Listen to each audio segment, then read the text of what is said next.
Have you ever noticed that the more you help people, the more entitled they become? Have you ever wondered why your kindness slowly turned into an obligation instead of appreciation? Have you ever given so much of yourself that you started feeling invisible? You say yes just to make them happy, but feel heavy later when you're alone. The truth is, people don't abuse kindness.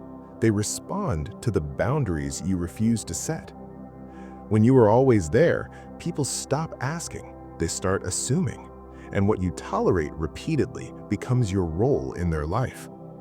You think being good will protect you, but goodness without boundaries attracts entitlement. Helping without limits is not selfless, it is slow self-destruction. You tell yourself, if I'm kind enough, the world will be kind back. But the world doesn't reward goodness. It responds to self-respect. And the most exhausted people are not the busiest. They are the ones who never learned how to say no. Saying yes to everyone often means saying no to yourself. And the hardest part? People get uncomfortable the moment you choose yourself. They call you selfish only because they benefited from your silence. This is not a story about being unkind. It is a story about a woman who believed goodness alone would save her until life showed her that kindness without boundaries has a cost. This is Amanda's story. Amanda was known as the kind one. She was a teacher in a children's school. Children trusted her voice. Parents trusted her patience. She was the reliable one and would always accept to help even when she was tired. She told herself, this is what good people do. Her friend didn't come often, but when she did, it was never just to visit. She came with worry on her face and urgency in her voice. She noticed the pattern, but ignored the feeling in her chest. At school, a colleague often stopped by her desk, but the conversations always led somewhere. Can you help me finish this? You're so good at handling them. Another colleague would ask, can you help me prepare lesson plans? Just this once. Amanda agreed. She always did. That just once became many times, and somehow Amanda was always available, even when it meant staying back after closing hours, even on days she felt weak. Saying no means disappointing them. Her cousin, David, who only came by to talk about stress, about life being hard, about needing just a little money, but never cared about her own complaints or how she was doing.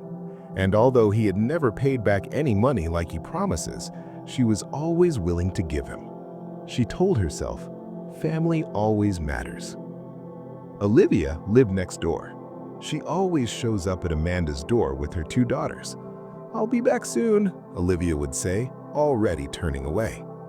Amanda would let the girls in, even when she was exhausted, even when her head hurt, because refusing felt wrong. But inside, she felt invisible, as if her effort was expected, not appreciated.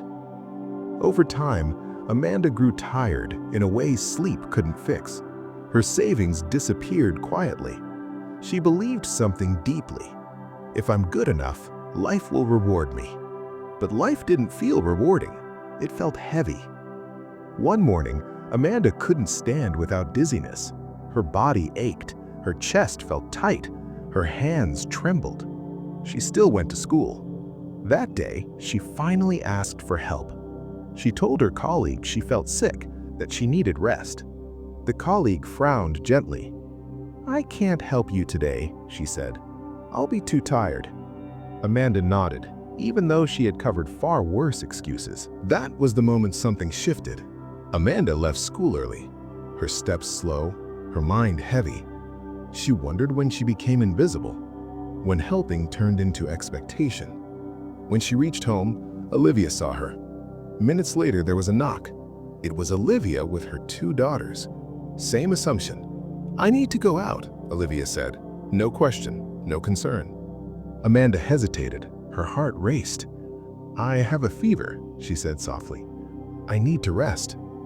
Olivia stared at her, confused and offended. But you're a teacher. Olivia said. "It shouldn't be a big deal." Amanda shook her head. "I can't today." As Olivia left with her daughters, her voice was sharp. "You're such a disappointment." Amanda sat down quietly, her chest tight, her eyes wet. She felt guilty, ashamed, wrong. Then, silence. Amanda slept deeply that night, for the first time in months. The next morning, David came by. He asked for money again, like it was routine. Amanda paused. "You haven't paid back the last 4 times," she said quietly. David laughed. "You're keeping records now? I thought we were family." Amanda said, "I'm sorry, I don't have any money." David stood up angry. "This might be the last time I step into this house," he said. Amanda watched him leave, her hands shaking. Weeks passed. Amanda noticed something new. She had money saved, enough for rent, enough for an idea she once ignored. She opened a small daycare from home. Children filled her space, laughter returned, parents trusted her. The daycare grew quickly. Amanda quit her teaching job, she hired staff, she rested, she breathed. One day, Amanda saw something surprising. Olivia paid to enroll her daughters in the daycare. Amanda smiled, quietly.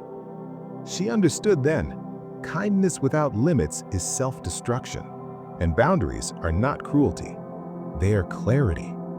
If you see yourself in Amanda, if you've been tired, broke, unseen from being too available for people, always remember that the things that truly shape our lives begin long before actions.